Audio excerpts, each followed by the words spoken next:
আজকে করলার পকোড়া বানিয়ে খেলাম বন্ধুরা। তো হ্যালো বন্ধুরা, সবাইকে আমার নতুন ভিডিওতে স্বাগত জানাচ্ছি। তো এইমাত্র আমার ডিউটি শেষ হলো আর আমি ডিউটি শেষ করে রুমে ফিরছি। কিছু কারণের জন্য আমি এর আগের ভিডিওগুলো করতে পারিনি। আর আমার সঙ্গে রয়েছে উমাকান্ত, আর আমরা দুজনে এখন রুমে ফিরছি। রুমে ফেরার পথে আমরা নিজেদের মধ্যে কিছু গল্প করে নিচ্ছি, তাও আবার ভিডিও স্টার্ট করে। তারপর রুমে এসে আমি একেবারে এসে গেছি ছাদের মধ্যে, কারণ আমাকে এখন চান করতে হবে। আমি সেই জন্য প্যান নিতে এসেছি ছাদ থেকে প্যান নিয়ে আমার চান করা কমপ্লিট হয়ে গেছে। তো ভিডিও স্টার্ট করছি একেবারে বিকেলবেলা ভিডিও স্টার্ট করেছিলাম, তখন আমি ঘুমোতে গেছিলাম।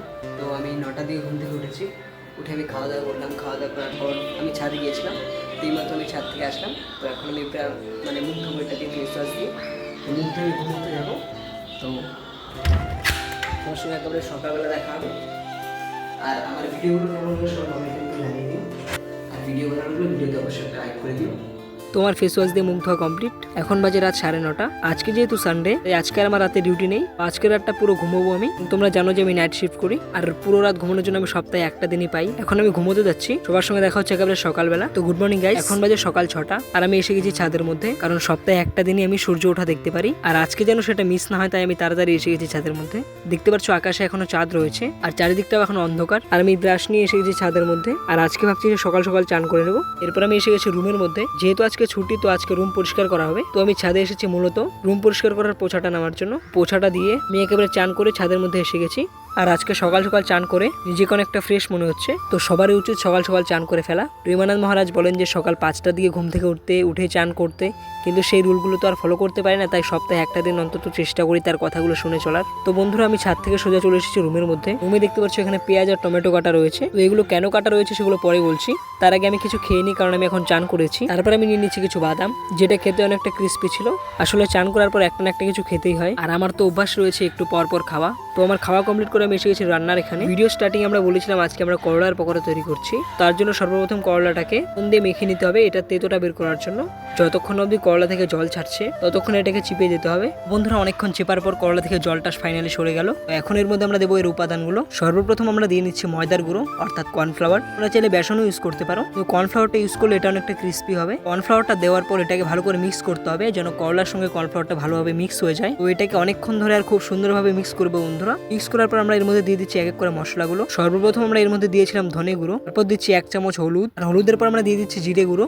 আর প্রায় এক এক করে আমরা সবগুলো মশলা এর মধ্যে অ্যাড করছি। আমরা ইচ্ছে করলে এটার মধ্যে ধনিয়া পুদিনার চাটনিও দিতে পারো, তাতে এটা টেস্টটা অনেকটা সুন্দর হবে। আমাদের কাছে ছিল না, সেটাতে আমরা এইভাবেই কাজ চালিয়ে নিচ্ছি। তো শেষে আমরা দিয়ে নিচ্ছি লঙ্কার গুঁড়ো দিয়ে আমাদের মশলা দেওয়ার পর্ব শেষ। এবার আমরা এগুলোকে ভালোভাবে মিক্স করে নেব, যেন মশলাগুলো ঠিকঠাক ভাবে করলার মধ্যে লেগে থাকে। মশলাটা করলার মধ্যে যত সুন্দরভাবে লাগবে, এটার টেস্ট ততটা সুন্দর হবে। এরপর আমরা দিয়ে দিচ্ছি কাটা পেঁয়াজগুলো, যেগুলো তোমাদের আমি ভিডিওর প্রথমে দেখিয়েছিলাম বন্ধুরা। আসলে পেঁয়াজ দেওয়াতে টেস্টটা একটু চেঞ্জ হবে। এরপর আমরা দিচ্ছি আদা রসুনের পেস্ট। তোমরা চাইলে মিক্সিতে পেস্ট করেও দিতে পারো, তো আমাদের কাছে মিক্সি না থাকার জন্য আমরা এইভাবেই দিচ্ছি। আদা রসুনের পেস্টটা দিয়ে দেওয়ার পর এটাকে আমরা আরো ভালোভাবে মিক্স করে নেব। আর এটাকে আরো জুসি করার জন্য আমরা এর মধ্যে অ্যাড করছি একটু সানফ্লাওয়ার অয়েল। তোমরা ইচ্ছে করলে সরষের তেলে দিতে পারো বন্ধুরা। তো সানফ্লাওয়ার অয়েলটা দিয়ে দেওয়ার পর আমরা এটাকে আরো ভালোভাবে মিক্স করে এটা ম্যারিনেট করার জন্য রেখে দেবো। ম্যারিনেট করে রেখে আমি এখন দোকানে যাচ্ছি কিছু খাবার জন্য।